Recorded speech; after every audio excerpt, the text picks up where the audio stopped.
네, 다 들어오셨으면 시작하겠습니다. 안녕하세요. 저는 세 번째 강의인 이 IR 자료 작성법에 대해서 말씀드릴 김예진이라고 합니다. 반갑습니다. 네, 저 간단하게 그냥 제 프로필 말씀드리면 저는 커리어 자체를 회계법인에서 시작해서 감사를 하고 M&A를 했었고요. 그러다가 이제 대기업으로 넘어가서 신사업 기획을 했어요. 그래서 신사업을 어떻게 발굴해서 어떻게 우리가 이거를 실현시킬 거며 혹시나 그걸 인수를 통해서 신사업을 시작한다면 어떻게 인수한 기업을 PMI를 해서 어떻게 성장시킬지 전략까지 짜는 일을 했었고요. 그리고는 이제 시니어 케어 쪽에 있는 케어닥이라는 스타트업으로 넘어가서 전략이랑 투자 유치를 담당을 실제 했었습니다. 저희는 시리즈 B를 제가 들어가서 했었고 저희는 170억으로 투자 유치를 마무리를 했었고요. 현재는 사우스 벤처스라는 곳에서 제가 벤처 파트너로 활동하고 있는데 벤처 파트너라는 텀이 조금 생소하실 수도 있는데 비슷하게 투자심사역이란 롤과 비슷한데 좀 더 포트폴리오, 투자한 포트폴리오사에 전략적으로 지원을 해주고 조언을 드리는 역할이 좀 더 큰 롤이라고 생각해 주시면 될 것 같습니다. 여기서 아직 되게 작은 또 그런 규모의 스타트업들의 대표님도 많이 계실 것 같은데 혹시 투자 유치 진행해 보신 분 있으실까요? 네, 아직 안 계신 걸로. 그러면 투자 유치 관련해서 제가 자주 듣는 질문들이에요. 좀 창업을 할 때 예비 창업자 분이시죠? 창업을 할 때 투자에 대한 이해도를 좀 높이고 싶다. 아니면은 보통 IR이라는 단어를 되게 많이 듣는데 도대체 이게 정확히 무슨 개념인지 모르겠다. 그리고 이 투자 유치 전체 프로세스는 어떻게 되냐. 그리고 제 사업을 어떻게 투자자한테 어필할 수 있는 식으로 소개를 할 수 있을까. 회사 속에서 사업계획서, IR 자료 다 비슷한 것 같은데 뭔가 차이가 있나요? 이런 질문도 있으시고요. 그리고 마지막으로 결국은 뭐 작성할 때 어떤 걸 필수적으로 넣어야 될까요? 이런 질문들을 많이 해주시고요. 오늘 강의의 이 내용들을 대부분 녹이려고 노력을 했고 들어보시고 또 궁금하신 점 있으시면 질의응답 시간에 해주시면 감사하겠습니다. 네. 세 번째 강의는 크게는 네 파트로 나눠서 진행이 될 예정이고요. 처음에는 IR을 저희가 같이 한번 정의를 해보고 이 투자 유치 전체 프로세스를 조금 더 디테일하게 어떻게 진행하는지를 설명을 드릴 예정이고요. 두 번째 파트에서는 실질적으로 어떻게 목차별로 IR 자료를 좀 작성을 하면 좋을지에 대한 가이드를 드릴 예정이고, 세 번째는 이제 제가 직접 투자 유치를 하고 이 자료를 만들어 보면서 좀 느꼈던 레슨 런드 같은 사례를 좀 공유를 해드릴 예정입니다. 마지막 시간은 질의응답 이렇게 마무리를 하도록 할게요. 첫 번째예요. IR이란 단어의 뜻은 뭐 들어보셨을 수도 있고 아니지만 한번 정확히 저희가 좀 정의를 해보자면 Investor Relations라고도 하고 뭐 Investment Relations라고도 하는데 굳이 이제 저희가 온라인으로 찾아본다면 뭔가 이 투자자의 관계를 관리를 해서 저희가 어떤 기업의 사업 전략이나 재무 성과 등등을 공유를 해서 뭐 투자자들한테 신뢰를 계속 유지하고 그들의 이익도 보호해주는 어떤 이런 액티비티라고 정의가 온라인상에선 되는데요. 실제로 이 정의는 사실 좀 상장 기업의 IR팀의 롤에 조금 더 적합해요. 그렇게 온라인에서 찾아보면. 이제 상장 기업의 IR팀이 있고 스타트업의 IR이랑 같은 단어를 봤을 때 어떻게 개념이 다른지 조금 보면 상장 기업 같은 경우는 좀 규정이나 공시를 해야 되거나 이런 규정들이 있습니다. 그런 거를 계속해서 업데이트를 하고 계속 관리를 하고 주주총회를 하고 해야 되는 롤들이 있고, 이제 스타트업의 IR이라고 한 것은 이제 두 번째 보신 것처럼 뭐 투자 유치 전이 있고 세 번째 있는 투자 유치 후의 IR의 역할이 있는데요. 스타트업의 IR은 주로 투자자와의 긴밀한 관계를 지속을 하다가 저희가 필요한 시점에 자금을 저희가 유치할 수 있게 만드는 그 액티비티 자체를 IR이라고 부를 때가 많아요.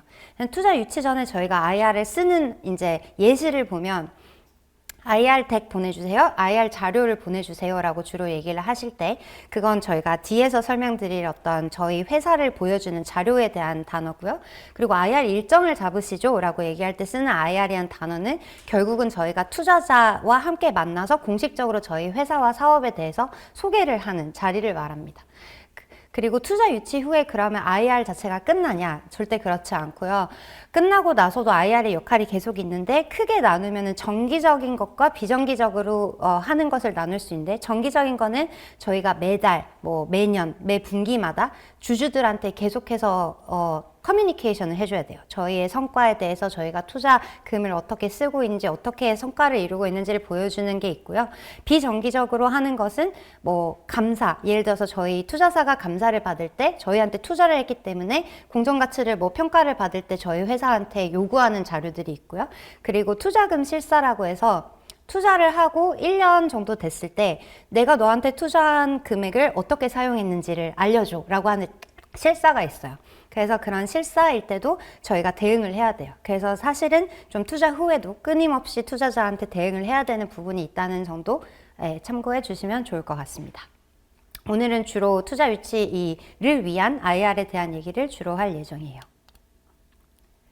그러면 이제 투자 유치 프로세스를 좀 디테일하게 보기 전에 먼저 좀 보여드리고 싶은 게 있는데, 되게 많이 물어보세요. 제 사업이 투자 유치가 가능할까요? 투자자한테 매력적으로 보일까요? 라고 물어보실 때 한번 해보실 수 있는 셀프 체크리스트라고 보시면 좋을 것 같아요.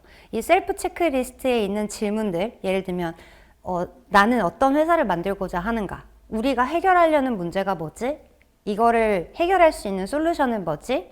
그러면 왜 지금이어야 될까? 시장의 규모가 어떻게 될까? 이런 전체적인 질문에 대한 대답을 한번 해보시고, 여기에 대한 대답이 있으시면 사실 IR 자료를 작성할 수 있는 원재료가 이미 충분하다고 보시면 되고요. 작성하시기 전에 이 질문들에 대해서 한 가지라도 대답을 하기가 어렵다고 하면 이 질문에 대한 답변부터 고민해 보시는 것을 추천드립니다. 없으면은 자료를 작성하기가 어려워요. 이것에 대한 답변이 있고 그 답변 자체가 매력적으로 보여야 결국은 투자 유치를 할 수 있다. 이렇게 봐주시면 좋을 것 같습니다. 그러면 투자 유치를 시작하기 전에 좀 투자 전에 어떤 준비사항이 있을지 말씀드릴게요. 뭐 갑자기 투자 유치를 해야겠어 라고 해서 오늘부터 뭐 컨택을 해서 바로 시작하는 것은 그렇게 효과적이지 않고, 실제로 효율적인 걸 보면 펀딩 계획을 먼저 세우기를 좀 추천드립니다. 이 펀딩 계획에서 가장 중요한 건 결국은 현금 흐름을 보시는 거예요.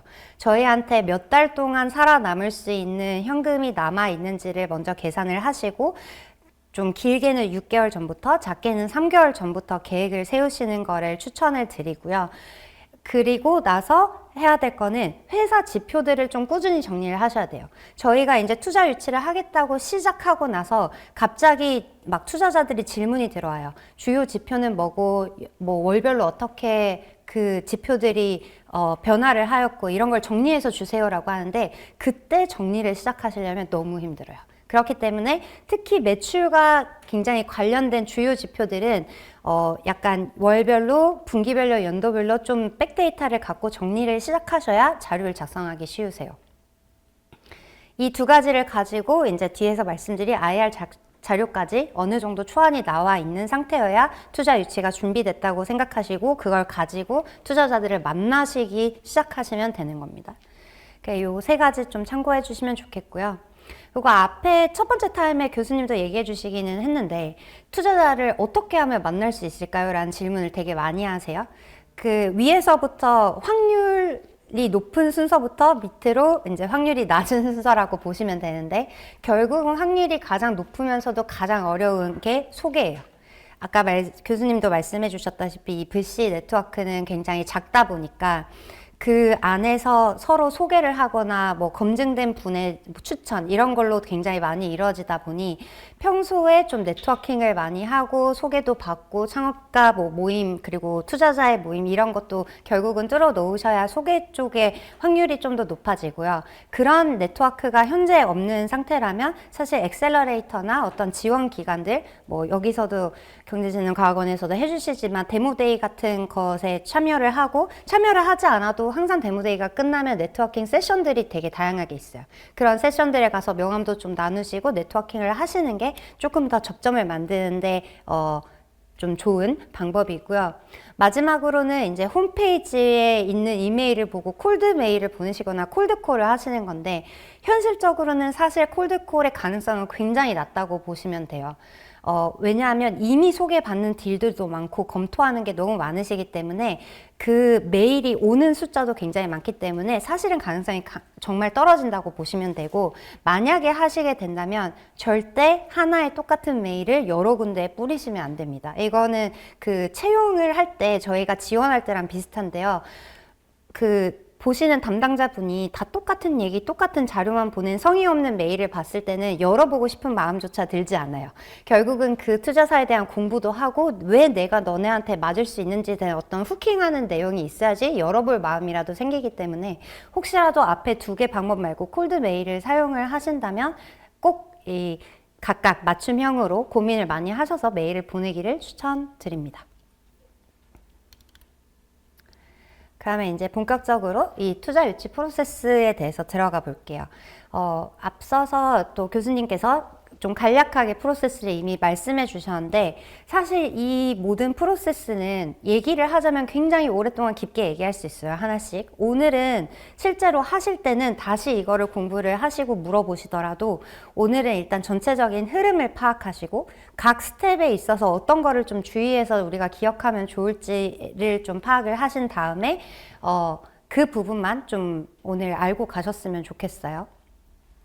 일단 이 전체 투자 유치 프로세스는 제가 평균 2개월에서 6개월 정도 소요된다고 말씀을 드리기는 하는데요. 이 시장 상황에 따라서 굉장히 달라요. 그래서 저 같은 경우는 이 프로세스가 그때 시장이 갑자기 안 좋아지면서 1년 가까이 걸렸어요. 그래서 제가 투자 유치 전부터 준비를 미리 하시라. 왜냐하면은 저희가 캐시가 떨어지고 나면 그때는 급박하게 할 수 있는 옵션이 없기 때문에 미리부터 준비를 하시라는 말씀을 드리는 거고요. 이제 시작을 하게 되면 저희가 뭐 IR 자료를 하거나 콜드 메일을 하거나 소개를 드려서 첫 미팅을 하게 되죠. 그 어떤 VC의 심사역님과 초도 미팅을 하게 됩니다. 이 초도 미팅에서의 목표는 저희가 해결하고자 하는 문제에 대한 공감, 그리고 이 시장의 가능성에 대한 거를 그분에게 납득을 시키는 게 굉장히 중요해요. 왜냐하면 이 초도 미팅에서 매력을 보이지 못하면 그 뒤는 없으니까요. 그렇게 공감을 하고, 그 대신 저는 여기서 대표님들이 우리가 을이라고 생각하시지는 않으셨으면 좋겠어요. 좀 저희를 이렇게 투자해 주셨으면 좋겠어요, 이런 마음은 있지만, 가시기 전에 그래서 자료를 갖고 가는 것도 준비하지만, 일단 첫 번째는 대표님들도 찾아보셔야 돼요. 이 VC가 어떤 VC인지, 어느 정도의 규모인 스타트업에 투자를 하고, 어떤 산업에 투자를 하고, 어떤 성격의 투자를 좋아하고 ESG를 좋아하는지, 뭐 아니면 정말 수익성 있는 데만 갔는지, 아니면 뭐 정말 뭐 AI만 하는지, 이런 식은 좀 파악을 하시고, 그 VC의 홈페이지에 가시면 심사역분들의 그 프로필도 나와 있어요. 그럼 어떤 백그라운드로 그분이 있으신지도 볼 수 있고, 또 어느 정도의 의사결정권이 있으실지도 좀 볼 수 있어요. 그런 부분을 좀 파악하고 가시고, 나가서 미팅을 하시면서도 우리 거를 어필을 하면서도 같이 물어보셔야 돼요. 지금 당장 투자하실 펀드가 있는지, 그리고 어느 뭐 산업에 어떤 정도의 규모의 주로 투자를 하시는지, 그리고 한 번 투자한 곳에 팔로우온 투자도 하시는지, 그런 것들 물어보는 건 절대 예의에 어긋나는 일이 아니기 때문에 적극적인 역질문도 저는 권해드리고 있어요. 그래서 이렇게 같이 좀 온라인이 된 상태에서 저희가 좀 저희의 아이템이 매력이 어필되면 그 다음 단계로 이제 넘어가게 됩니다. 저희와 이제 초도 미팅을 하고 넘어갔을 때 심사위원님께서 보통 Q&A 리스트를 이렇게 보내오세요. 그러면 그 질문을 보고 저희는 기본적으로는 굉장히 성실하게 답을 빠르게 해줘야 돼요. 왜냐하면 그 관심을 얻어야 그 다음으로 넘어갈 수 있으니까요. 하지만 여기서 또한 저는 을이 꼭 되시는 맛이라고 말씀을 드리는 거는, 가끔 너무 Q&A가 많이 올 때가 있어요. 저희는 뭐 한 두세 명 아니면 대표님 혼자서 이걸 다 답해서 돌려드려야 되는데 실제 실무가 너무 바쁘잖아요. 그럴 때는 이제 심사역분한테 고민하지 마시고 연락을 하셔서 이 중에서 제가 뭐 언제까지는 요 정도만 대답을 할 수 있을 것 같은데 그렇게 해도 괜찮을까요? 아니면 1차로 보내고 2차는 그 다음에 보내도 괜찮을까요? 끊임없이 소통을 하시는 거라고 생각을 하시고 그렇게 물어보시면 대부분 뭐 그러면 이런 질문만 먼저 대답해 주세요 라고 얘기하십니다. 근데 가능할 것 같으면 성실하고 빠르게 답변을 해주시는 게 좋고 만약에 기본적으로 많이 들으시는 질문이 있는 걸 따로 정리해 놨다가 같이 보내주시는 것도 한 가지 방법이에요. 이렇게 예비 검토를 하시고 Q&A를 하시게 되면 그 다음으로 이제 공식 IR로 넘어가게 됩니다. 저희가 만났던 담당자분께서 이미 저희를 매력적으로 생각하고 내부에 얘기를 하셨어요. 내부에 얘기를 했는데 거기서도 괜찮은 것 같은데 우리 한번 다 같이 보자 라고 하면 이제 공식 IR 일정을 잡는 거고요. 이 사업 설명회 같은 IR에서는 VC 쪽에서 들어오시는 분들이 되게 다양해요. 근데 그게 VC마다 굉장히 달라요. 담당자님과 뭐 1명, 2명 정도만 들어오실 때도 있고요. 막 수십 명이 떼거리로 막 이렇게 들어오실 때도 있어요. 이렇게 막 20, 30명이 들어오시면 굉장히 위압감이 있어요. 왜냐하면 들어오셔서 2, 3명이면 명함이라도 주고받는데 20, 30명이면 저희를 쳐다보시지도 않는 분들도 있어요. 그냥 들어와서 듣고 나가시는. 근데 그렇게 하시는 이유는 VC 그 펌 안에 철칙 자체가 모든 분야를 너네도 들어와서 스터디해, 들어봐. 어떤 식으로 돌아가는지 봐. 이런 거기 때문에 너무 그 위압감 들지 마시고 자신이 준비한 내용만 해주시면 됩니다. 주로 한 30분 정도, 30분 내외로 저희가 준비한 자료에 대한 얘기를 하고 질의응답을 해서 제가 경험한 바로는 한 1시간 정도 내에 끝난다고 생각하시면 되고요. 이미 저희가 만났던 담당자 분이 있으시죠? 그 담당자 분이랑 공식 IR을 하기 전에 조금 어떤 질문을 많이 대표님이 하실까요? 어떤 걸 준비해 가면 좋을까요? 라는 질문을 좀 적극적으로 해서 그런 팁을 얻어서 조금 더 준비해 가시면 더 효율적인 IR이 될 수 있습니다. 여기까지가 이제 색칠한 게 보통 주로 다 있는 스텝이고요. 이 회사의 스테이지에 따라서 중간은 없을 수도 있어요. 회색으로 한 부분은. 근데 이제 공식 IR을 하고 추가로 질의응답을 하실 때가 있어요. 보통 질문지로 오시는데 추가 질의사항들이 왔다는 건 크게는 2가지로 볼 수가 있어요. 하나는 내부에서 아직 잘 모르겠다. 이걸 우리가 해도 괜찮지 않을지 좀 모르겠다. 좀 더 검토해봐라. 라고 해서 진행할 때가 있고요. 또 한 가지는 이제 매력적인 건 알겠는데 실제로 자기들도 내부에 보고하기 위해서는 투신 보고서라는 보고서를 쓰는데 그 보고서에 들어갈 디테일한 내용들을 이제 확인하기 위해서 디테일한 내용들을 좀 달라고 할 때가 있습니다. 자료랑. 그 부분들에 대한 대응은 당연히 성실하게 계속 해주시고요. 그리고 나서는 뭐 주로 회계 실사를 합니다. 저희가 얘기한 거에서 실제 회계적인 이슈가 있는지 없는지. 근데 주로 DD까지 넘어갔다고 하면 그래도 굉장히 좋은 방향이라고 생각하시는 게 좋을 것 같아요. 좀 형식적일 때가 많기 때문에 DD를 하고 나서는 이제 정말 최종으로 결정을 하십니다. 내부적으로 투자심의위원회를 하시고 저희한테 혹시 그 전에 간단한 조건이 있었던 텀시트를 주셨다면 그것을 이제 좀 더 구체화해서 저희랑 협상을 해서 이제 확정을 하게 되고 그 다음엔 투자 계약을 체결하고 납입을 하게 되죠. 실질적으로 해보시면 투자 계약을 체결할 때도 또 투자금을 납입할 때도 굉장히 서류 종류가 많아요. 그런 실무적인 것들은 그때 그런 상황에 닥치시면 투자사에게 원래 계약 체결에 어떤 서류를 원하는지 리스트를 요청하시면 그 리스트를 주시고요. 은행에서도 마찬가지고요. 끝나고 나서 저희가 등기를 할 때도 뭐 스타트업들이 활용할 수 있는 뭐 헬프미라던가 쿼터북이라던가 이런 스타트업의 어떤 유상증자 등기를 위한 서비스도 많이 있으니까 그런 것도 활용하시면 좋을 것 같습니다. 네, 여기까지 괜찮으실까요? 네, 질문 없으면 넘어가겠습니다. 투자 유치 프로세스 다음으로는 저희가 그럼 이제 자료를 실제로 어떻게 적는지 한번 볼 거예요. 먼저 이 자료를 IR 자료라는 것에 대한 얘기를 먼저 드리고 싶은데 이 IR 자료는 투자 유치를 위한 저는 영업 자료라고 생각해요. 영업 자료이기 때문에 이걸 작성하실 때 저는 3가지를 좀 주의하셨으면 좋겠어요. 첫 번째, IR 자료는 회사 소개서가 아닙니다. 그리고 아까 뭐 이채김 님도 말씀하신 사업 계획서도 아니에요. 뭐 비슷한 구성 요소는 들어가요. 뭐 팀이 어떻고 우리 사업 모델은 어떻고 우리는 어떤 솔루션을 갖고 있고 이런 얘기는 들어가는데 잘 생각하시면 누구에게 어떤 메시지를 전달하고자 하는지에 따라서 자료의 흐름과 스토리가 완전히 바뀌어야 돼요. 그렇기 때문에 회사 속에서는 예를 들면 고객한테 저희를 얘기할 때 보내는 거예요. 그죠? 그럼 저희 서비스의 기능이 뭐고 그런 뭐 어떤 효과가 있고 뭐 피처를 보여준다거나 그런 디테일한 내용이 갈 거면 IR 자료는 너네가 우리한테 돈을 투자하면 우리는 이렇게 불려줄 수 있어 라는 영업 자료란 말이죠. 그러면은 그 관점으로 스토리가 풀려야 돼요. 그렇기 때문에 자료의 흐름이 정말 달라질 수 있다는 점, 이건 꼭 명심을 해 주시면 좋겠습니다. 그리고 두 번째는 이건 아까 사업계획서 얘기하실 때랑 비슷해요. 쉽고 짧게 그리고 시각화를 해라.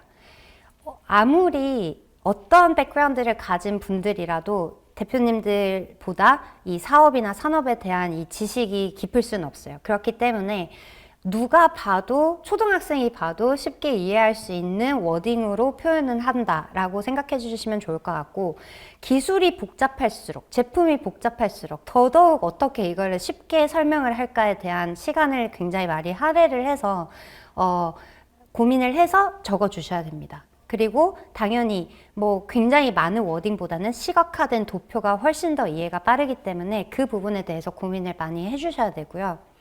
그리고 마지막 포인트는 이 머리에 각인되는 매력 포인트라고 제가 말씀드렸는데 30분 동안 설명을 듣고 뭐 몇십 장짜리의 어떤 자료를 보고 끝났을 때 그분들의 머리에 각인되는 몇 가지 포인트가 있어야 돼요. 왜냐면 저희 자료를 보신 분이 내부에 가서도 소개를 해야 되고, 그쵸? 다른 심사위원한테도 매력적이면 소개를 해야 되는데 그들한테 몇 글자로 우리의 회사를 소개해 줄 수 있는 컨텐츠를 저희가 줘야 돼요. 나는 30장짜리 줬으니까 네가 알아서 정리해서 소개해줘. 이건 말이 안 되잖아요. 네. 그렇기 때문에 저희 자료를 봤을 때 아, 얘네는 이런 걸 하는 회사, 이런 장점이 있는 회사구나. 이런 것들이 머리에 각인되는 포인트를 꼭 들어가는 자료를 만드시는 게 중요합니다. 요 세 가지 킵하시고 이제는 목차별로 어떻게 자료를 작성하면 좋을지 좀 볼게요. 여기에 적힌 목차들은 IR 자료에 주로 들어가는 항목들이에요. 이 순서 자체는 사업과 아이템에 따라서 그리고 스타트업의 스테이지에 따라서 바뀔 수 있어요. 하지만 한 번도 적어보신 적이 없으시다면 이 내용 그대로, 이 흐름 그대로만 적어도 일단은 빠진 내용들은 없다는 걸 말씀드려요. 그래서 일단은 저는 목차별로 좀 설명을 드릴 거고요. 이 목차 하나하나마다 일단은 뭐 구체적으로 설명하는데 조금 한계는 있지만 기본적으로 이제 저희가 뭐 15년이 지나도 실리콘밸리의 어떤 이런 가이드, 뭐 바이블이라고 얘기되는 에어비앤비의 이 덱이 있죠. 그거를 좀 샘플로 말씀을 드릴 거예요. 하지만 좀 감안해 주셨으면 좋겠는 거는 에어비앤비 이 피치 덱은 말 그대로 피칭을 위한 덱이에요. 5분에서 10분 동안 빠르게 얘기하기 위한 되게 간단한 덱이고, 저희가 보통 한국에서 VC를 만날 때 만드는 IR 자료들은 좀 더 길게 설명하고 좀 더 구체화되어 있기 때문에 이거는 굉장히 심플한 버전이라고 생각해 주시면 좋을 것 같아요. 일단 회사 개요, 여기 문제 솔루션 들어가기 전에 회사 개요 및 요약을 보면 일단 한 장으로 회사를 다 설명한다 보시면 돼요. 저 첫 번째 장은 회사 소개서랑 좀 비슷하긴 해요. 결국은 뭐 회사의 주요 영역이 어떻고 대표는 어떻고 사업 영역은 어떻고 그런 내용들이 들어가지만 저기에서 가장 중요한 거는 일단 한 문장으로 우리 회사를 설명할 수 있는 어떤 타이틀이 들어가야 된다는 거예요. 그 메시지가 들어가야 내용들을 보더라도 일단 들어가면서 회사가 어떤 일을 하고 어떤 서비스를 하는 곳인지를 알고 투자사들이 보기 때문에 그 정의가 굉장히 중요한 첫 번째 장이라고 봐주시면 되고요. 이제 문제로 넘어가면 문제는 많이들 아시겠지만 저희가 타겟하는 고객에게 일어나고 있는 문제를 정의를 하셔야 돼요. 근데 이 문제는 예를 들면 에어비앤비의 문제를 보자면 뭐 보통은 온라인으로 예약해서 하는 이 여행의 문제, 뭐 사람들이 가격에 대해서 민감하다.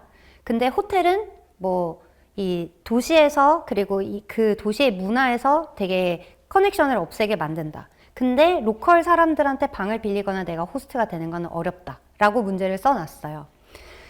이 문제를 쓸 때 이제 보통 IR 자료를 쓰실 때 가장 많이 하는 실수가 시장, 저희가 온라인 리서치만 해서 나오는 내용들로 적어주실 때가 많아요.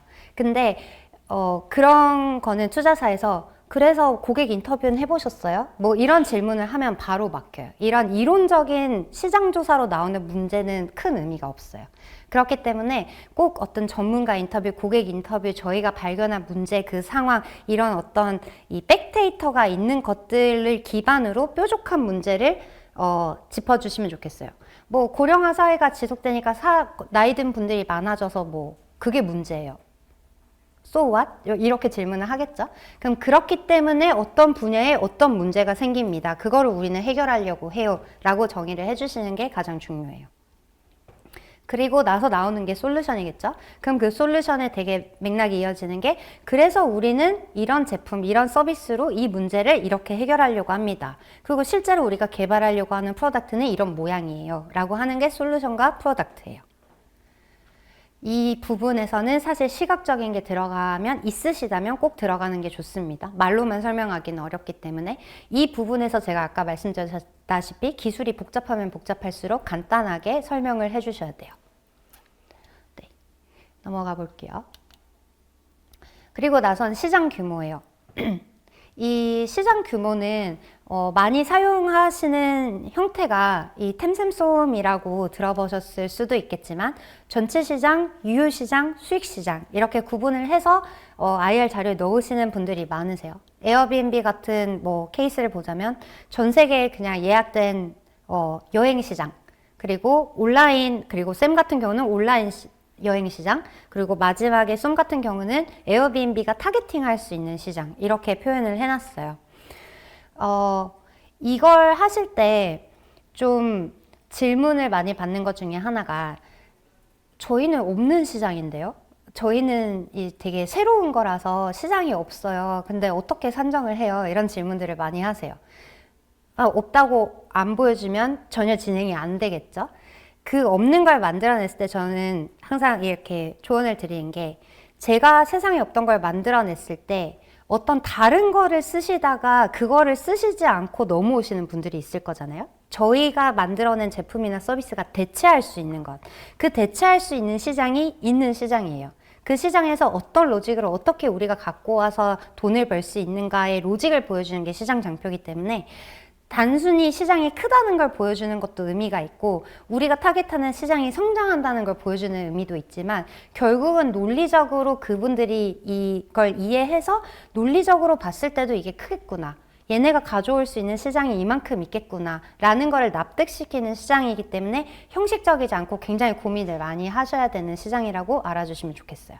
그리고 이제 쏨 같은 경우는 수익 시장인데 이거는 주로 저희가 보통 탑다운, 바텀업 이런 표현을 많이 쓰는데 템 같은 가장 큰 시장은 뭐 탑다운으로 할 수도 있어요. 정말 큰 시장이 뭐 노인들이 많아지니 그 안에서 뭐 몇 년부터 몇 년생은 뭐 몇 %야 요 정도의 간단한 로직으로도 되고, 그리고 특히 초기 스타트업에서는 템과 셈을 그렇게 많이 보시진 않아요. 하지만 크다는 걸 보여주는 의미에서는 쓰시고, 쏨을 되게 중요하게 보시는데 쏨을 볼 때는 이 탑다운 방식을 사용하실 수도 있고 바텀업 방식을 사용하실 수도 있지만 탑다운으로 하는 것보다는 굉장히 촘촘하게 밑에부터 쌓아나간 바텀업을 좀 더 선호하시는 분들도 많이 계세요. 왜냐하면 그게 더 의미가 있으니까요. 바텀업이라고 하는 건 그런 거죠.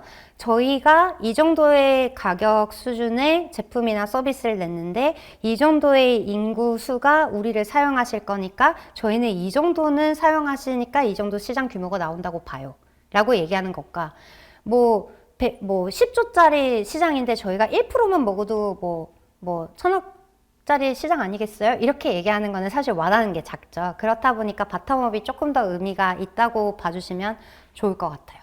네. 그래서 쏨을 조금 촘촘히 해보자 라고 봐주시면 좋을 것 같고, 이제 다음은 경쟁 장표예요. 이 경쟁 장표는 주로 두 가지 방법을 많이 씁니다. 이렇게 저희를 어딘가에 포지셔닝하는 포지셔닝 맵을 쓰거나 기능을 좀 비교해서 쓰는 표를 많이 쓰는데요. 이 포지셔닝 맵 같은 경우는 결국은 우측 상단 측에 우리가 어떻게 경쟁사들보다 좀 잘난 부분이 있는지를 보여주는 포지셔닝 맵이긴 하지만 이 포지셔닝 맵에서는 X축, Y축을 선택하는 게 엄청 중요해요. 왜냐하면 되게 객관적이면서도 우리가 어떤 장점이 있는지를 보여주는 거기 때문에 굉장히 중요하고, 여기서 근데 예를 들면 에어비앤비가 아니라 뭐 반도체라고 해요. 스타트업 반도체로 시작했는데 막 엔비디아, 퀄컴 큰 데가 들어와 있는데 우리는 압도적으로 오른쪽 위야. 그 누가 믿겠어요? 아무도 안 믿겠죠. 그렇기 때문에 누가 봤을 때도 아, 얘들이 지향하는 바는 이건데 얘들이 요런 차별성을 기능적으로 갖고 가려고 하고 요런 걸 타겟팅 하는구나 라고 보여줄 수 있는 영리한 포지셔닝 맵이 돼야 되기 때문에 이거에 대한 고민을 좀 많이 하셔야 돼요. 근데 하시기 어려울 때 뭐 드릴 수 있는 되게 간단한 팁은, 일단은 X축을 이 세로축을 그 에어비앤비가 한 것처럼 가격대로 만들어 놓고, 그리고 오른쪽 측에 대해서만 고민하는 것도 아주 간단한 시작점이라고 말씀드릴 수 있어요. 우리가 가격대는 뭐 경쟁자들은 어떤 가격대에 형성돼 있는데 우리는 조금 더 저렴한 대신 어떤 기능을 더 할 수 있다. 뭐 그런 식으로 좀 해보는 것도 방법이니까 한번 고려해 보시면 좋겠고, 오른쪽은 이제 드랍박스의 내용이었는데 자신들의 이제 경쟁사를 보여주면서 여기는 완전 기능적으로 들어갔죠. 다른 애들은 이런 제한적인 기능만 하는데 우리는 전체를 다 해. 이렇기 때문에 이런 표들도 많이 사용이 됩니다. 네.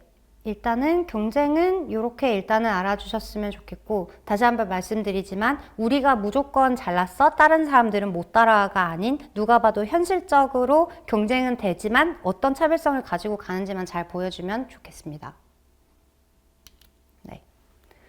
다음은 비즈니스 모델이에요. 비즈니스 모델은 이제 사업 모델, 뭐 수익 모델이라고도 하죠. 결국은 돈을 어떻게 버느냐에 대한 얘기예요. 돈을 어떻게 버는지는 비즈니스 모델은 도식화해서 보여주는 게 사실 제일 심플해요. 그래서 에어비앤비 같은 경우는 뭐예요? 그냥 뭐 우리 10% 코미션 먹겠어. 그렇게 해서 우리는 이렇게 올려가지고 결국은 2 빌리언까지 우리는 매출을 낼 거야. 이렇게 간단하게 설명을 했었고, 오른쪽은 오늘의 집이었어요. 오늘의 집인데 좀 복잡하긴 하고 예쁘진 않죠. 되게 초기 자료라서. 하지만 결국은 이 매출이 우리는 1번 광고 수수료 나고, 2번 뭐 프리미엄 요금제 있고, 3번 거래 수수료 있어. 하지만 1, 2, 3이 어디서 발생돼 라는 걸 도표화로 잘 보여줬기 때문에 이해하기가 쉬웠어요. 이렇기 때문에 비즈니스 모델을 하나만 가지고 계신 분도 있고 여러 개를 가지신 분도 있지만, 정확히 어디에서 어느 정도가 발생하는지를 보여줄 수 있으면 좋고요.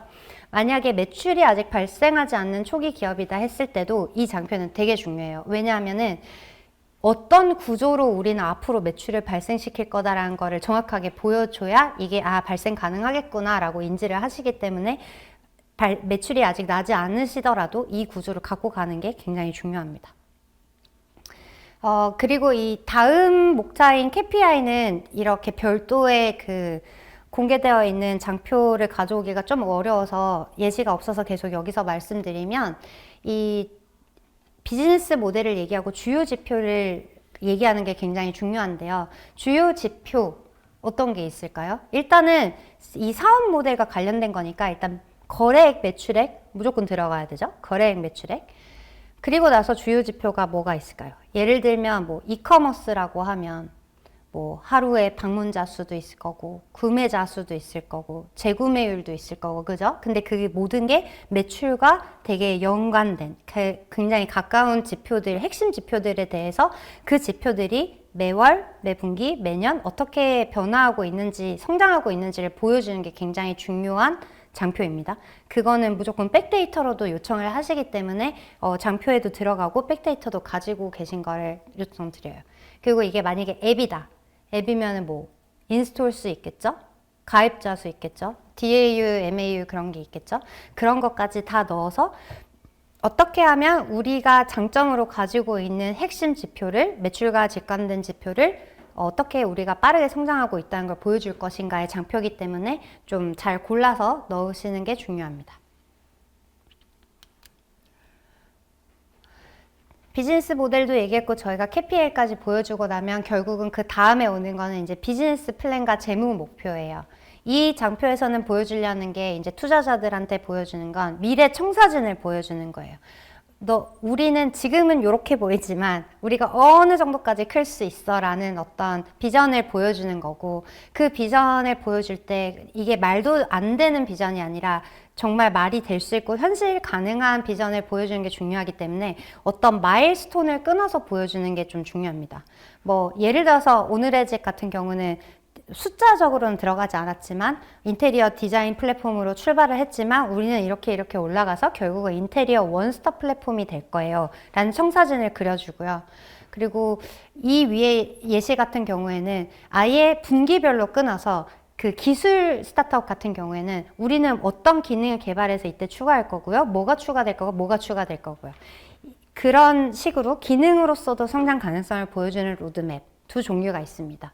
그래서 이 두 가지를 보여주면서 추가적으로 보통 들어가야 될 거, 그리고 요청하시는 것들은 그래서 그때 저희가 생각하는 주요 지표들은 한 몇 명 정도를 찍을지, 아니면 뭐 매출 목표는 어느 정도를 찍는지까지를 같이 얘기해 주시면 좋고요.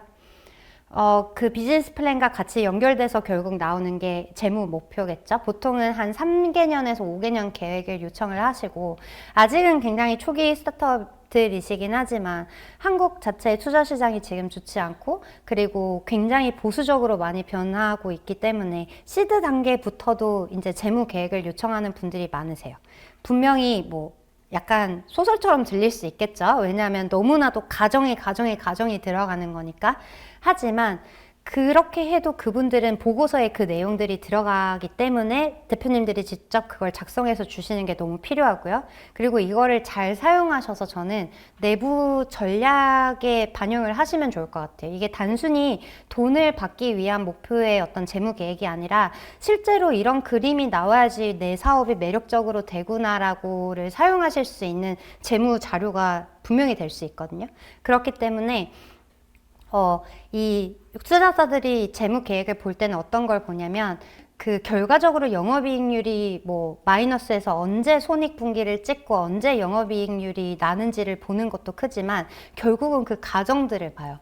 매출이 뭐 올해 10억 내년 50억 하겠어요 라고 하면은 이게 어떤 근거를 가지고 그렇게 프로젝션을 한 건지, 그 가정이 말이 되는지를 다 보기 때문에 비용도 마찬가지예요. 예를 들어서 저희가 뭐 마케팅 인력 3명 채용하고 요 정도 매출 찍으면 추가 고용할 거고, 그런 것들이 말이 돼야 되기 때문에 그런 걸 보시는데, 그러면서도 저희의 영업이익이 말이 안 되지 않아야 돼요. 매력적으로 보여야 되는 거죠. 그렇기 때문에 사실은 저 파이낸셜 프로젝션이 IR 자료를 만들 때, 저는 이제 백데이터를 만들 때 외부의 컨설팅을 맡길 정도로 이게 오래 걸리기도 하고 좀 복잡하기도 하지만 굉장히 고민을 많이 하셔야 되는 부분이다 라고 말씀을 드리고 싶고, 그거는 이제 지금 단계부터, 지금은 초기부터 사실 이거에 대한 아이디어가 조금 있으시면 저는 굉장히 좋다고 생각하는 게, 비즈니스가 여러 개가 되고 복잡해지면 가정들이 굉장히 많아져요. 그러다 보니 한 가지의 간단한 비즈니스 모델로 제가 시작한 아이템만 있을 때부터 조금 고민을 하시기 시작하면 그 팔로우업을 하시기 정말 쉬울 거라고 생각이 듭니다. 네. 다음 장 넘어가 볼게요. 다음 장은 팀인데요.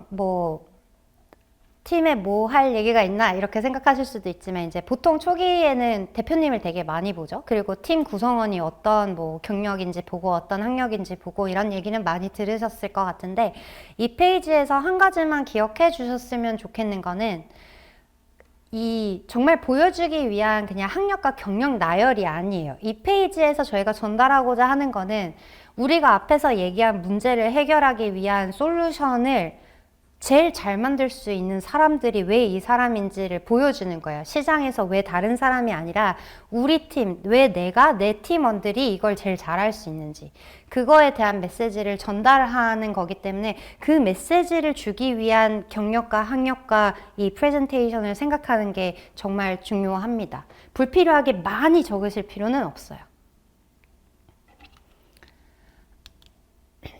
네, 그리고 마지막으로 이 펀딩 계획이라고 하는데요.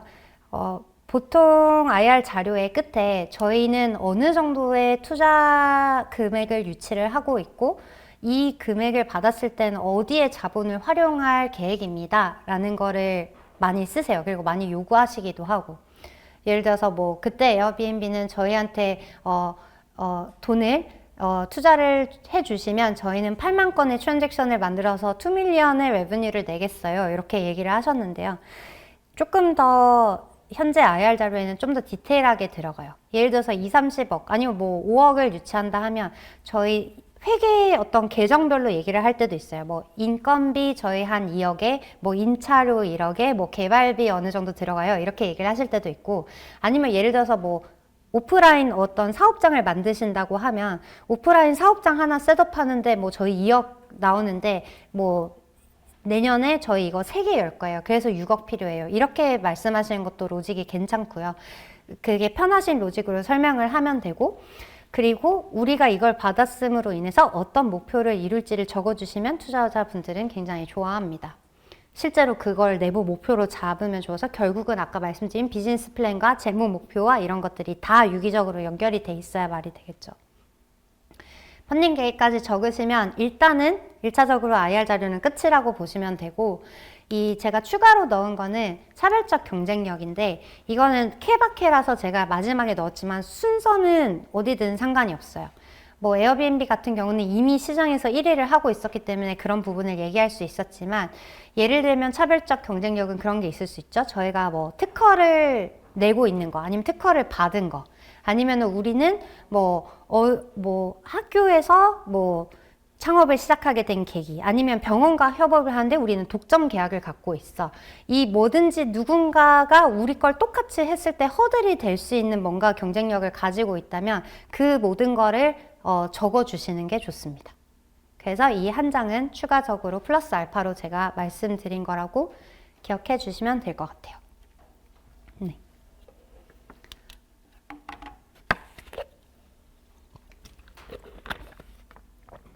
이렇게 하면 이제 목차별로 한 번씩 설명은 제가 드렸어요. 요거 한번 기억해 주시면 좋을 것 같고, 다음 파트로는 제가 실제로 투자 유치를 했을 때 어떤 좀 어려움이 있었고 어떤 질문들을 투자자들한테 받았고, 그리고 제가 그런 걸 겪고 또 저는 이제 스타트업들 투자 유치 관련된 컨설팅을 하고 있는데, 그 컨설팅 사례에서도 뭔가 공유 드릴 내용들이 있으면 그런 레슨런들 위주로 좀 말씀을 드릴게요. 제가 있었던 그 케어닥이라고 하는 스타트업은 이제 오프라인의 어떤 이 간병인, 노인 돌봄의 어떤 산업을 디지털 전환을 해보겠다라는 생각을 가지고 간병인 매칭 플랫폼을 만들었던 회사였어요. 지금은 좀 메인 비즈니스를 그 매칭 플랫폼이 아닌 다른 아이템으로 가져가고 있지만, 제가 있었을 때는 그 플랫폼이었고, 그렇기 때문에 이 노인의 수가 늘어가고 저희가 고령화 사회가 된다는 거는 누구도 이견이 없었기 때문에 시장의 규모나 뭐 이 성장성에 대해서 사실은 이견이 있으신 심사역 분들은 없었어요. 그래서 저희 같은 경우는 시장에서는 큰 문제가 없었다. 하지만 이제 경쟁사 대비 차별점이 뭐냐, 저희는 그 첫 번째로 매칭 플랫폼을 만든 회사였는데요. 그 후에 한 2-3개의 경쟁 업체가 나왔어요. 다른 스타트업 비슷하게 하는, 영역이 살짝씩 다르긴 하지만 비슷하게 하는. 그러면 이제 그분들의 눈에는 다 똑같은 경쟁사이다 보니 이 안에서 한 군데 투자하면 될 것 같은데, 저희는 첫 번째로 만들었고 조금 더 지표가 높다는 어떤 자부심을 대표님이 갖고 계셨지만, 그들의 눈에는 아직 다 얼리인 거예요. 다 너무 초기이기 때문에 다 거기서 거기라고 생각을 했기 때문에, 압도적으로 앞으로 너네가 무슨 차별성을 가지고 있어서 앞으로 너네가 1위가 될 거라고 생각을 해? 라는 챌린지를 많이 받았고, 그 부분에 있어서 사실 굉장히 어려웠어요. 저희가 생각하고 그리고 대표님이 계속 지향하셨던 부분은 뭐였냐면, 이 노인 돌봄 안에도 뭐 급여화해서 정부의 지원금을 받을 수 있는 부분이 있고, 비급여로 저희가 돈을 내야 되는 그런 영역들이 있는데, 결과적으로 저희는 비급여도 하고 급여도 하고 다 잘하는 그런 토탈 케어 회사가 될 거예요 라고 얘기를 했어요. 근데 그 토탈 케어 회사라는 게 이 안에서의 그러면 각 영역에서 압도적으로 너네가 1위야? 라고 질문을 했을 때 그게 아닌 거예요. 근데 굉장히 좁은 한 영역에서 굉장히 빠른 시간에 마케팅비를 막 부어가지고 지표가 되게 성장하는 회사들이 있었어요. 그 회사들에 대비해서 제가 느꼈죠. 아, 이게 매력적으로 보이지 않는구나. 전체적으로 하는 게 결과론적으로는 클 수 있지만 어느 한 영역에서 절대적으로 1위를 하고 있지 않기 때문에 그분들은 저희에 대한 확신이 없으셨어요. 그래서 이 부분에 대한 되게 챌린지를 많이 받았었고, 그럼에도 불구하고 이 저희가 급여, 비급여 이 전체 생애 주기를 아우르는 인프라를 갖춰놨다는 것 자체가 시간적으로 봤을 때 경쟁사들이 이거를 하려면은 어느 정도의 기간도 걸리고 사람도 필요하고 파트너사도 필요하다는 부분이 인정을 해주시는 VC들이 있었기 때문에 투자 유치를 마무리할 수 있었다. 그래서 이 부분은 되게 중요하고, 아까 말씀드린 것처럼 보통은 한 분야에서 뾰족하게 성장을 잘 해나가는 것이 스토리가 훨씬 더 쉽다라는 부분을 말씀드리고 싶습니다. 그리고 세 번째 질문은 인당 수수료 매출이 너무 작은데 어떻게 매출을 증가시킬 건지. 이거는 이제 저희가 매칭 플랫폼이었다 말씀드리잖아요. 그러니까 플랫폼 특유의 이 매출 구조에 대한 챌린지가 또 엄청 많았어요. 왜냐하면 그 간병인을 매칭하다 보면 한 명을 매칭해주면 인당 한 5,000원, 뭐 3,000원 이렇게 나오는데, 그러면 정말 아픈 사람이 많고 모든 사람들이 저희를 통해서 간병인을 구하더라도 그 매출의 규모가 어느 정도 제한적일 텐데, 아픈 사람한테 이미 가격이 비싼데 5,000원을 만원, 15,000원 이렇게 매해 올릴 수도 없는 거기 때문에 어떻게 매출을 더 낼 거냐, 이런 챌린지를 되게 많이 받았고요. 그 플랫폼에서의 매칭 수수료를 올릴 수 없다는 걸 저희도 알았기 때문에 결국은 아까 말씀드린 어떤 캐시카우적인 비즈니스를 찾게 됐고, 그런 것들이 뭐 시니어 주거시설이라던가 그런 다른 비즈니스로까지 연결이 되게 됐어요. 그런 부분 스토리 때문에 이해를 해주셨지만, 이거 자체만 가지고 있었다면 계속 좀 초기에는 그래도 큰 그 챌린지가 없었지만, 이제 쿠팡이나 플랫폼 같은 단어가 매력적으로 느껴졌던 그 시장은 지나서 지금은 현재는 사실 플랫폼이라고 단어를 얘기하는 게 저희한테는 IR 자료에서도 네거티브 할 때가 많아요. 그렇기 때문에 이런 구조가 있다면 이 BM에 대한 챌린지가 되게 많이 들어올 수 있다고 알아주셨으면 좋겠습니다. 그리고 뭐 당연히 나온 거죠. 이제 재무 계획을 보면서 손익분기 언제 맞출 거냐. 또 같은 얘기지만 예전에는 초기 기업들한테 그냥 대표님과 뭐 아이디어만 보고 투자를 했다면 지금은 굉장히 초기 단계부터도 돈 어떻게 벌 거예요? 그래서 그러면 몇 년 안에 뭐 손익분기 찍을 수 있어요? 라는 질문을 많이 하실 수 있기 때문에 너무 당황하지 마시고 처음부터 그 부분을 많이 좀 고민을 해서 가시면 좋을 것 같습니다. 그리고 저희는 시리즈 B여서 사실은 그때 정도 되면은 대표님에 대한 비중이 조금 줄기는 함에도 이제 어떤 노인 돌봄이란 좀 특수한 산업이고 이게 되게 오랫동안 되게 어려운 산업이기 때문에 대표님의 창업 계기가 뭔지, 그리고 이 어떤 비전을 가지시고 끈기 있게 이거를 계속 가져나갈 수 있는 사람인지에 대한 질문을 많이 하셨어요. 그래서 이거 자체가 제가 시리즈 B를 하면서 좀 많이 받았던 챌린지와 질문들이라고 봐주시면 될 것 같고, 사업이나 산업이 다르실 수는 있지만 결국은 시장, 그리고 경쟁사, 이런 BM, 손익분기 이런 것들은 당연히 챌린지가 올 거라고 알아주셨으면 좋을 것 같습니다. 네. 예, 슬라이드로는 마지막 슬라이드예요. 이 마지막으로 제가 컨설팅도 하고 제가 실제로도 해보면서 좀 느꼈던 팁을 5가지를 전달드리려고 하고, 제가 말씀드렸다시피 IR 자료는 머리에 각인되는 이런 포인트들이 있어야 된다고 하죠. 저는 이제 이 5개만 오늘 가져가시면 좋겠다고 생각을 해요. 이 첫 번째는 이 IR 자료를 만들 때 내가 하고 싶은 말을 그들의 언어로, 이건 아까도 말씀드렸지만 몇 번을 강조해도 다르지 않습니다. 초등학생도 이해하실 만큼의 쉬운 워딩으로 적으셔야 돼요. 제가 IR 컨설팅을 많이 하고 있는데 이제 보면은 어떤 경우들이 많으시냐면, 대표님들은 이제 항상 이걸 고민하시다 보니까 어느 정도 시간이 지나면 조금 매몰되실 수밖에 없어요. 그러다 보니 뭐 이 정도는 알겠지, 뭐 이 정도는 다들 알지 않아? 뭐 이런 수준이 생기다 보니 굉장히, 만약에 기술 스타트업이라고 하면 어려운 단어가 너무 많거나 아니면 저희 그 대표님이 얘기하고 싶은 우리의 장점만 나열되어 있을 때가 많아요. 투자자가 보고 싶어 하는 내용들이 처음부터 빡 나와야 되는데, 내가 하고 싶은 시장의 얘기, 내가 하고 싶은 뭐 우리 제품에 대한 장점을 한참 풀다가 이제 다들 지쳐서 이제 더 이상 안 들으시고 싶으실 때 BM, 뭐 비즈니스 모델에 대한 얘기, 재무 계획에 대한 얘기가 나오니까 그들은 이제 이미 좀 관심이 없으신 거예요. 그런 부분을 꼭 좀 아셨으면 좋겠고, 이 열정과 패기만 보여주기보다는 논리와 근거로 라고 얘기를 드리는데, 특히 초기에 이런 거 많으세요. 우리 팀 너무 좋아요. 너무 선한 영향력을 가지고 있어요. 이건 사회의 혁신적인 아이템이 될 거예요. 이 아이템과 이 사람들에 대한 자부심이 뿜뿜하시는데 그거 너무 좋은데 그것만으로 절대 안 됩니다. 그렇기 때문에 그냥 무조건 논리와 근거로 그 사람들이 챌린지 할 수 없는 것들을 많이 가지고 와서 무기로 가지고 있으셔야 돼요. 꼭 그게 시장 규모든 재무 계획이든 모든 거에 그게 들어가 있어야 된다는 거를 잊지 말아 주셨으면 좋겠고, 이 투자 유치 과정은 한 번이 아니다. 전체 여정을 길게 보자. 아까 교수님의 슬라이드에서 보셨다시피 뭐 데스밸리부터 시작해서 저희는 뭐 시리즈 뭐 시드부터 ABC 있죠. 그게 여러 번이라는 뜻도 있고요. 이게 한 번 투자 유치를 할 때 되게 많은 그 신체적, 정신적인 이 에너지가 소모가 됩니다.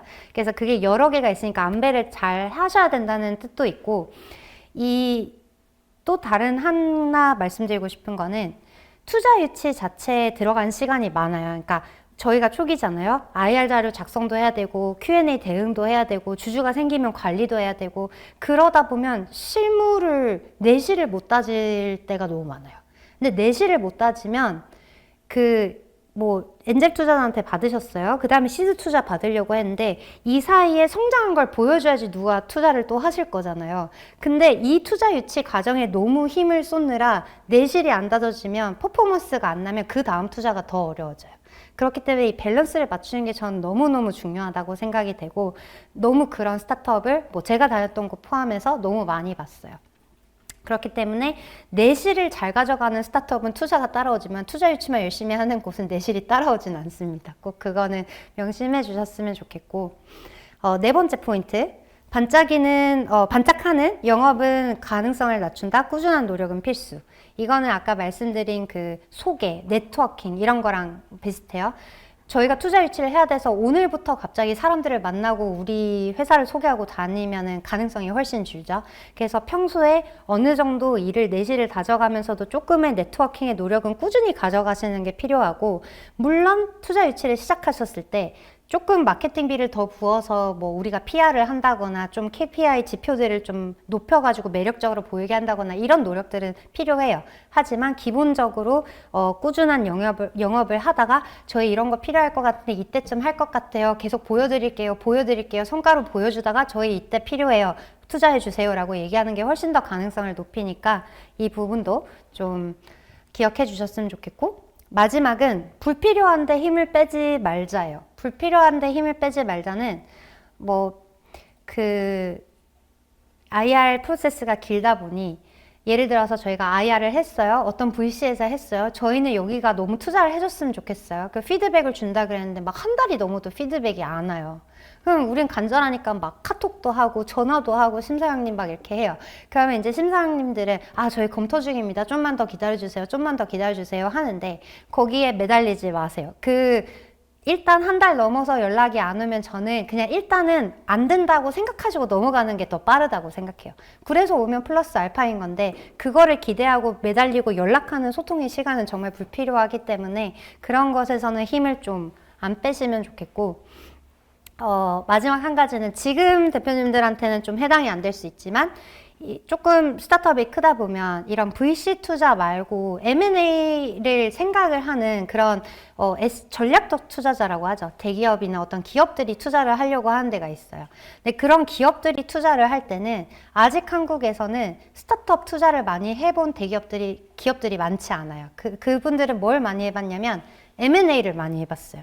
M&A를 많이 해봤기 때문에 뭐가 다르냐면 M&A식의 엄청나고 깊고 방대한 양의 질문들을 던질 가능성이 많아요. 왜냐하면 경험이 없으니까요. 근데 스타트업은 그렇게 디테일하게 해줄 것들이 없어요.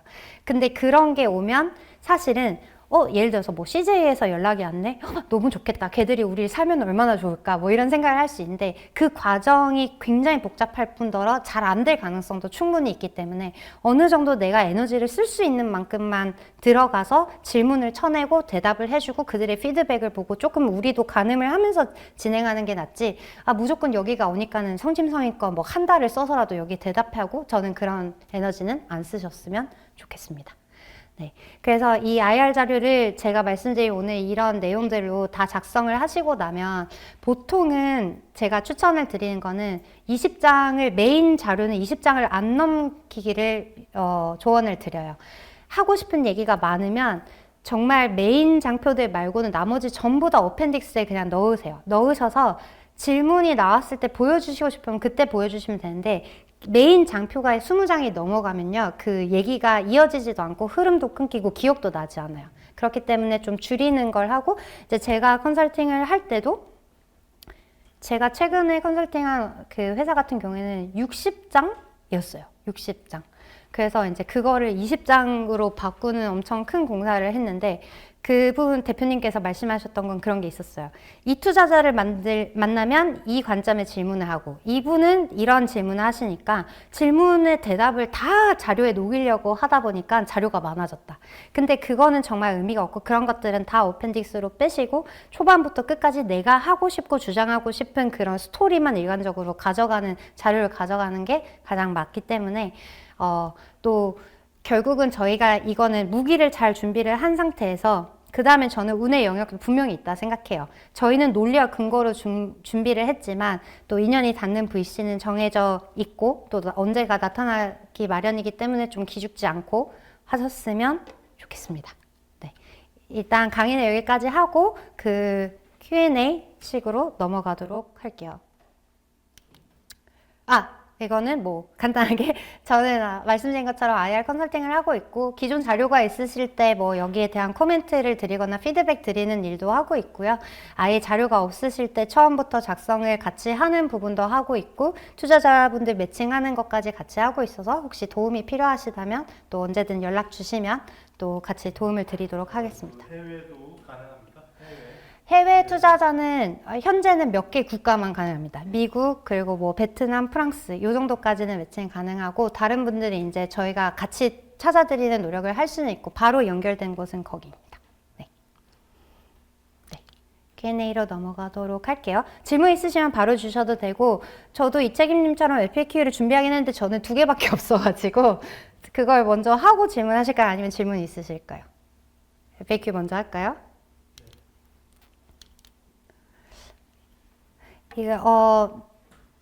대표님들이 이제 IR 자료를 그럼 만드실 때 저한테 많이 만들어 보셨으니까 이거를 먼저 어떻게 스토리 라인을 잡는 꿀팁이 있을까요? 이거 아까 사업계획서랑도 좀 비슷한데 IR 자료도 만드실 때 처음부터 한 장 한 장 이제 시장 작성하고 경쟁 작성하고 이렇게 나가시면 사실 스토리가 이어지지가 않아요. 이것 또한 기획을 해서 진행을 하셔야 되는데 제가 가장 많이 하는 방법, 실제로 컨설팅 할 때도 쓰는 방법은 목차, 뭐 구글 스프레드시트나 엑셀 같은데 목차를 쫙 적어두시고 거기에 한 문장으로 내가 전달하고 싶은 메시지를 다 적는 거예요.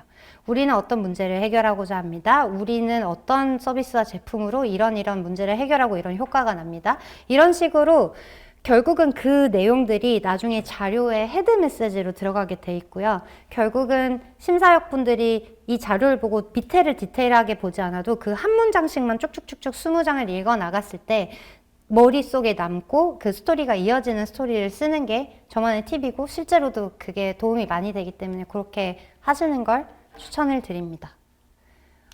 그리고 없었나 보네요.